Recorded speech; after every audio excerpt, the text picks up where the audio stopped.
Ang kasal ay para lamang sa dalawang taong nagmamahalan. Ngunit paano kung ikakasal ka sa anak ng taong naging dahilan ng pagiging ulila mo? Handa mo bang isakripisyo ang pag-ibig kapalit ng paghiganti? Chapter 1. Sinisiguro kong pagsisisihan niya ang araw na to. Paniniyak ni Caleb sa kanyang sarili. Hinulbad niya ang suot na barong Tagalog. Itinapat ang katawan sa shower. Katatapos lang ng kanilang civil wedding ni Amira na ginanap sa kanyang strawberry farm dito sa Baguio. At ngayon ay nandito sila sa kanyang rest house dito rin sa Baguio. Sa edad niyang 28 years old, marami na siyang naipundar ng mga properties dito sa Pilipinas at sa iba't ibang panig ng mundo. Ngunit hindi biro ang kanyang mga pinagdaanan para lamang marating ang kinalalagyan niya ngayon. Sinong mag-aakala na iyong dating lampa at iyaking bata 18 years ago ay magiging ganito na ngayon? Napakuyom ang kanyang palad. Hindi siya maaaring magkamali sa bawat hakbang. Kailangan niyang maisakatuparan ang lahat ng kanyang mga plano. Kahit na kailan na hindi niya sisirain ang pangakong binitiwan niya sa kanyang mga magulang at sa ate Laika niya. Hindi niya ipagkakanulo mga ito ng dahil lamang sa isang babae. Titiyakin kong pagsisisihan mo ang araw na pinakasalan mo ko. Anang utak niya, habang kinukuskus ang kanyang katawan. 3 years rin niyang hinintay ang sandaling ito. Ngayon ay asawa na niya si Amira. Maisasagawa na niya ang kanyang mga plano. Walang pagsidla ng kanyang kagalakan si Amira Buenavista. Wala na nga yata siyang mahihiling pa. Hindi siya makapaniwalang sa araw na ito ay Mrs. Madrigal na siya. Habang hinuhubad ang kanyang wedding gown, naririnig niya ang lagaslas ng tubig sa loob ng banyo. Magkahalo ang excitement at nerbiyos na nararamdaman niya habang naiisip na sa gabing ito, handa na niyang ipagkaloob ang kanyang sarili sa kanyang pinakamamahal. Biglang bumilis ang tibok ng puso niya nang ma-realize na totohanan na to.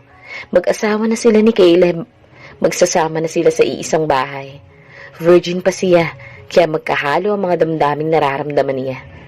Nakakatawa, at age of 23, wala pa talaga siyang na-experience pagdating sa sex, kaya madalas, siya'y tampulan ng tukso ng mga kaibigan niya. Saan planeta raw ba siya nanggaling? Ipinangako kasi niya sa kanyang sarili noon na ibibigay lamang niya ang kanyang pagkababae kapag naikasal na siya. Kaya laking pasasalamat niya kay Caleb dahil kahit nakailan, hindi siya nito pinilit. Talagang tsinagaan nitong maghintay. Isa yun sa mga bagay na minahal niya dito. Bukod pa sa talaga namang napakabait nito sa kanya. Ano pa nga bang mahihiling niya? Ipinagkaloob sa kanya ng Diyos ang lalaking nagtataglay ng lahat ng mga characteristics na isinulot niya sa kanyang diary noong high school pa siya. God-fearing, loving, at higit sa lahat, very loyal. Bonus na lamang ang pagiging tall, dark, and handsome nito. Napahinto siya sa paghuhubad nang bumukas ang pinto ng banyo. Lumabas si Caleb. Nakatapis ito ng tuwalya. Walang ekspresyon ng muka habang nakatingin sa kanya o nakatitig sa mas tamang kahulugan na salita. What's wrong, sweetheart? Ngayon na ang oras ng aking paniningil. Halos paanas lamang nasambit nito. Paniningil? Nagtaka pa siya nang makitang unti-unting napalitan ng galit ang walang ekspresyon nitong muka. Sino bang may utang sa'yo? Bahagya siyang napatawa. Araw ng honeymoon natin. Utang na nasa isip mo? Ang gulat niya nang bigla nitong haklotin ang mukha niya sa paraang waring hindi na makapagtimpi pang sa nararamdaman. Napapikit siya dahil para siya nitong gustong sakalin. Ngayon lamang siya hinawakan ni Caleb sa ganitong paraan. Naguguluhan tinignan niya ang asawa. Caleb, malaki ang atraso ng pamilya mo sa akin. Alam mo ba yon? Gulong-gulo ang isipan niya habang tinitignan nito. Ngayon lamang niya nakita ang gayong klase ng puot sa mga mata nito na para bang any moment, sasabog iyon sa tindi ng pagkamuhi na nararamdaman. Hindi kita maintindihan, sweetheart. If this is some kind of a joke, hindi ka na nakakatawa. Please! Masumigpit ang hawak nito sa kanya. Sa palagay mo ba nagbibiro lang ako? Ang ama mo pumaslang sa buong pamilya ko. Nashock siya sa sinabi nito. Bagamat hanggang ngayon, malabo pa rin sa kanya kung anong tinutukoy ni Caleb. Oo, alam niyang ulilang lubos na ito. Lumaki ito sa ninong nito, na siyang kumupkup dito simula ng maulila ito. Ngunit bukod doon, wala na siyang alam tungkol kay Caleb. Kung may isang bagay man itong ayaw nitong pag-usapan noon, iyon na yung tungkol sa pagkamatay ng mga magulang nito. Paanong nasangkot ang daddy niya sa pagkamatay ng mga magulang ni Caleb? 3 years kitang sinuyo. 3 years ako nagpanggap na mahal kita. Alam mo ba, na sa loob ng 3 taon na yon, bawat oras na kasama kita parang hinahalukay ang sikmura ko sa pandidiri, sa sobrang galit. Sa tuwing tinitignan kita sa mata, lahat ng mga masasakit na pangyayari sa pamilya ko, lahat ng yun na nanariwa. Parang hindi niya mapaniwalaan ang lahat ng naririnig niya kay Caleb. Hindi siya makapaniwalang sa loob ng 3 taon nilang pagiging magkasintahan, ay nagkukunwari lamang pala ito. Sunod-sunod na pumatak ang kanyang mga luha. Ginamit mo lang ako para makapaghiganti ka? At saka bakit si Daddy ang pinagbibintangan mo sa mga nangyari sa pamilya mo? Dahil inutusan niya ang mga tauhan niya na patayin ang buong pamilya ko. Sigaw ni Caleb sa kanya. Padarag siya nitong binitawan at galit na lumabas ng kwarto. Napakurap-kurap siya. Hindi siya makapaniwala na sa isang iglap lamang, biglang gumuho ang lahat ng mga pangarap niya. 3 taon. 3 taon na nagkunwari si Caleb na mahal siya nito para lamang bigyang katuparan ang pinaplano nitong paghiganti. Muling nanariwa ang mga alaala kung paano silang nagkakilala ni Caleb. Flashback. Amira, puro ka nalang eskwelahan, bahay. Napaka-boring naman ang buhay mo. Sita ng best friend niyang si Chloe sa kanya. Nasa school canteen sila para sa kanilang lunch break. Magkaklase sila ni Chloe since high school, sa bayan ng Santa Elena. Siyang valedictorian habang si Chloe naman ang kanyang salutatorian. Ngunit hindi gaya niya, hindi studio si Chloe. Likas lang talaga ang pagiging matalino nito. Kaya kahit madalas naglalakwatsa ito, palagi pa rin mataas sa mga grades na nakukuha. Hindi paris niya na kung hindi mag-aaral na mabuti, hindi siya makakakuha ng matataas na grades. Nang mag-college, sa Maynila na siya pinag-aral ng daddy niya. Hindi naman sila mayaman. Hepe ng kapulisan sa Santa Cruz ang daddy niya. Ngunit dahil bunso at only girl siya sa pamilya, spoiled siya dito. Kaya nga nang sabihin niya sa ama na gusto niya mag-aral sa mamahalin at sikat na university dito sa Maynila, hindi tumutol ang kanyang daddy. Bagkus, all-out support ito, katulong ang kanyang mga kuya at mommy. Ang kanyang kuya Efren ang sumagot sa baon niya, habang ang kuya Rico naman niya nagbabayad ng dormitory niya. At ang daddy niya at ang kuya Julio ang sagot sa tuition fee niya. Mascom ang kursong kinukuha niya. Ang universidad na pinag-aaralan niya ay marami nang naproduce ng mga sikat na newscasters at umaasa siyang balang araw, mapapabilang siya sa mga ito. 3rd year college na siya nang muling makasama sila sa iisang universidad ni Chloe. Nagulat na lang siya ng isang araw nakita sila. From then on, palagi na ulit silang magkasama, kagaya noong high school. Ngunit hindi siya sumasama sa mga gimmick nito. Ayaw niyang biguin ang kanyang mga magulang at mga kapatid na nagtutulong-tulong para makapag-aral lang siya. Hindi kasi niya naipasa ang scholarship na inaplayan niya noon. Ngunit dahil ayaw niyang biguin ang pamilya niya sa mga pangarap niya, nagtulong-tulong ang mga ito para mapaaral siya sa pangarap niyang universidad. Kung kaya't hindi rin niya bibiguin ang mga ito. Ngunit ngayong araw na ito, mas naging makulit si Chloe at mukhang walang balak na lubayan siya hanggat hindi siya nito napapapayag na sumama sa party. Promise, mag-e-enjoy ka. Saka may ipapakilala ko sa'yo. Ang gwapo. Natatandaan mo yon? Accidentally nabasa ko yung diary mo nung mag-sleep over ako sa bahay nyo. Inirapan niya ang kaibigan.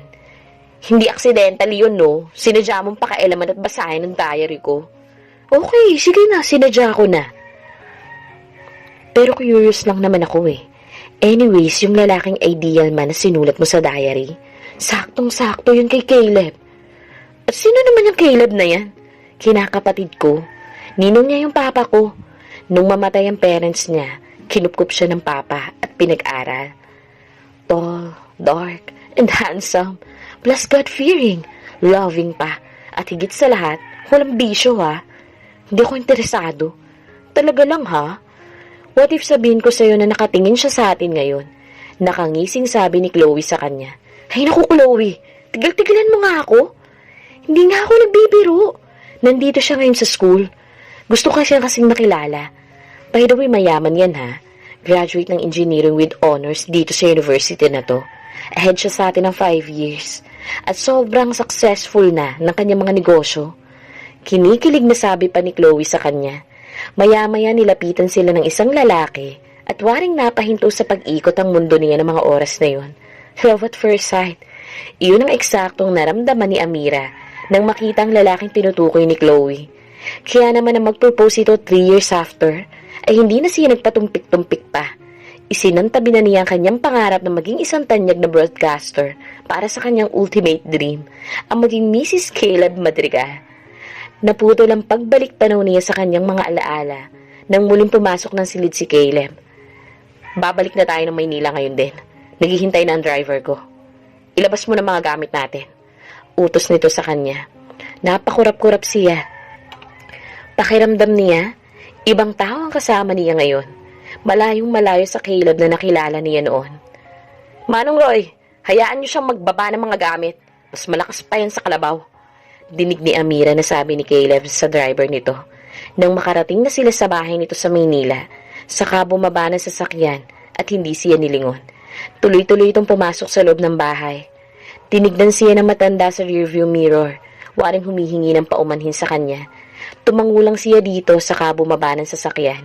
Kinuha sa likuran ng 2 maleta nila ni Caleb. Nangingilid na ang kanyang mga luha, ngunit naisip niyang hindi siya dapat na sumuko. Pasasaan ba? Maibabalik muli ang pagtingin nito sa kanya. Naniniwalang siya na lahat ng pagmamahal na ipinakita nito sa loob ng 3 taon nilang pagkakasama ay hindi pagpapanggap lamang. Nararamdaman niya ang tunay nitong pagmamahal. At gagawin niya ang lahat para maibalik ang respeto at pag-ibig na yun ni Caleb sa kanya. Isa pa, nang pakasalan siya nito, sumumpa siya, sa hirap at ginhawa magsasama silang 2. Pagsisilbahan niya ito at pakakamahalin. Sumumpa siya sa Diyos at pangangatawanan niya yon. Amira! Nakangisang sabi ni Chloe. Nang makapasok siya ng bahay, habang hila-hila niya ang 2 malaking maleta. Welcome home! Sabi nitong humalik sa mga labi ni Caleb, na waring talagang sinadyang ipakita yun sa kanya. Anong ibig sabihin ng lahat ng to? Nabitawan ni Amira ang hinihilang maleta. Nang makita niya si Chloe na hinahalikan sa mga labi nito ang kanyang asawa. Gulong-gulo ang utak niya sa mga nangyayaring ito. At si Caleb, waring enjoy na enjoy itong masaksihan niya ang pakikipaghalikan nito kay Chloe. Hindi niya magawang gumalaw mula sa kanyang kinatatayuan. Pakiramdam niya, may mga punyal na tumatarak sa kanyang dibdib habang nakamasid sa 2. Ano nangyayari? Sa wakas ay nagawa niyang itanong sa mga ito matapos ang ilang minutong pagkalito at pagkabigla. Ang kanyang mga mata nagpapalipat-lipat sa mukha ni Chloe at ni Caleb. Ano ba sa palagay mo? Tanong ni Chloe. Saka nakangising tinignan si Caleb. Pinaalis ko na yung mga maids anito sa kanyang asawa. Saka muling tumingin sa kanya. From now on, ikaw na magiging maid namin dito sa bahay. Yung cook na lang ang tinira ko. Alam mo naman pihikan ako pagdating sa pagkain, di ba? May tono ng sarcasm na sabi nito. Ipinulupot nito yung isang braso sa braso ni Caleb. Bahay ko na rin ang bahay na to, kaya susundin mo ang bawat utos ko. Gimbal na gimbal siya sa mga naganap. Nagiinit ang kanyang mga mata. Kung ito'y isang bangungot, gusto na niyang magising. Chloe, kaibigan kita, sabi niya rito.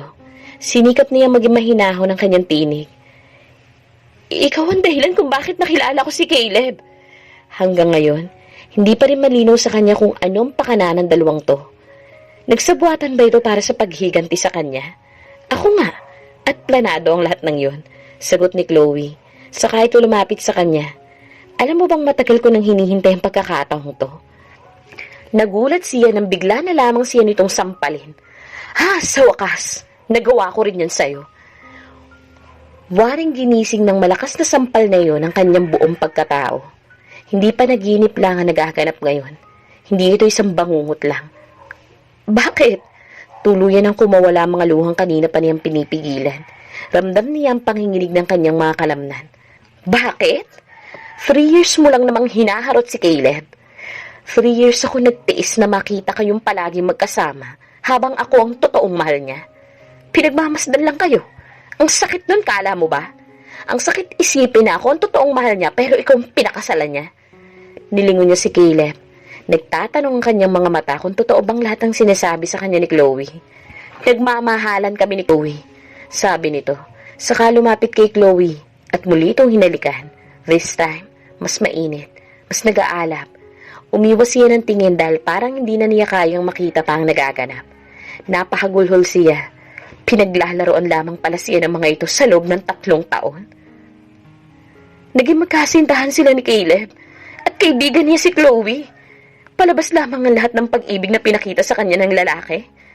Tuluyan na siyang bumigay. Umiiyak na napaluhod siya. Para siyang pinagsakluban ng langit at lupa ng mga sandaling yon. Bakit ako?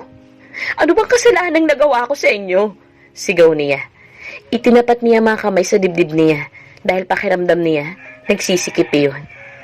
Naging totoo ko sa inyo. Bakit ninyo ako pinaglaruan?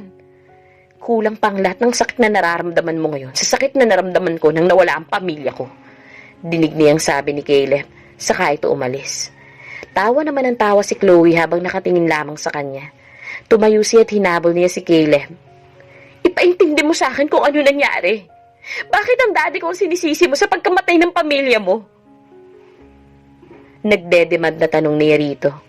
Hindi ito nagsasalita, kaya hinila niya ito sa braso. Ipaliwanag mo sa akin! Nagsusumamong sabi niya. Gusto kong maintindihan kung saan ang gagaling ang lahat ng galit mo. Alam mo naman kung gaano kita kamahal, hindi ba? Pag-usapan natin to, Caleb. Hinawakan siya nito sa muka. Kahit ilang beses pa natin pag-usapan to, hindi na maibabalik pa ang buhay ng pamilya ko. Galit na sigaw nito sa kanya. At gusto kong unti-unting ibalik sa pamilya mo ang lahat ng sakit na naramdaman ko nung namatay ang buong pamilya ko. At sisiguraduhin ko 10 beses na mas masakit ang mararanasan mo at ng pamilya mo.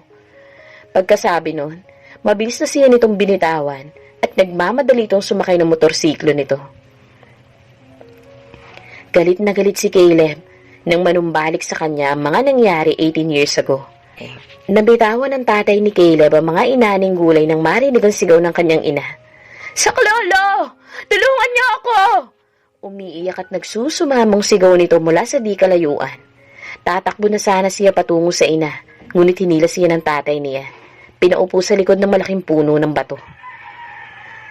Dito ka lang. Kahit na anong mangyari, huwag na huwag kang aalis dito. Magtago ka lang dito, ha? Dito ka lang sa may damuhan. Bulong ng tatay niya sa kanya. Saka nagmamadaling tumakbo para tignan kung anong nangyayari sa kanilang bahay. Mula sa likod ng malaking bato, kitang-kita niya ng pagbabarili ng isang lalaki ang humahangos niyang ama. Tay! Napapikit siya dahil parang hindi na niya kayang tingnan pa mga susunod na pangyayari. Maya-maya'y narinig niya ang pagmamakaawa ng ate Laika niya. Parang awa niyo na po. Maawa po kayo sa akin. Pagkaganda-ganda mo. Nakakapanghinayang naman kung hindi ka muna namin titikman bago ka namin patayin. Huwag po. Maawa po kayo sa akin. Napaiyak na siya. Kung ano-ano ang naisip niya hanggang sa narinig niya ang pagmamakaawa ng kanyang ate Laika. Nanginginig siya sa takot. Kung sana may magagawa lamang siya. Ngunit ano bang magagawa ng isang 10-year-old na batang gaya niya sa mga armadong lalaking ito? Nang mga sandaling iyon, mas nanaig ang takot na nararamdaman niya. Hindi siya pwedeng magpakita sa mga ito or else pati siya papatayin rin. Kailangan niya makaligtas para mabigyang hustisya ang pagkamatay ng kanyang pamilya. Nangangatal sa galit at takot ang kanyang mga kalamnan. Ngunit wala siyang magawa kundi ang umiyak ng umiyak na lamang. Nagigilty siya na wala man lamang siyang magawa habang nakikita niyang walang awang pinapas lang ang kanyang kapatid at ang kanyang mga magulang. Mula sa kanilang bahay, lumabas ang 2 armadong lalaki. Maya-maya bumaba ng sasakyan ng isang lalaking nakasuot ng sombrero. Nagsindi ito ng isang stick ng sigarilyo. Gumapang siya palapit sa mga ito upang mapagmasdang mabuti ang mga mukha ng mga lalaking iyon. Maingat na maingat siya. Tiniyak niyang hindi siya mapapansin ng mga ito. Doon siya pumwesto sa malaking puno, ilang metro ang layo sa bahay nila. Inisa-isa niyang mukha ng mga ito.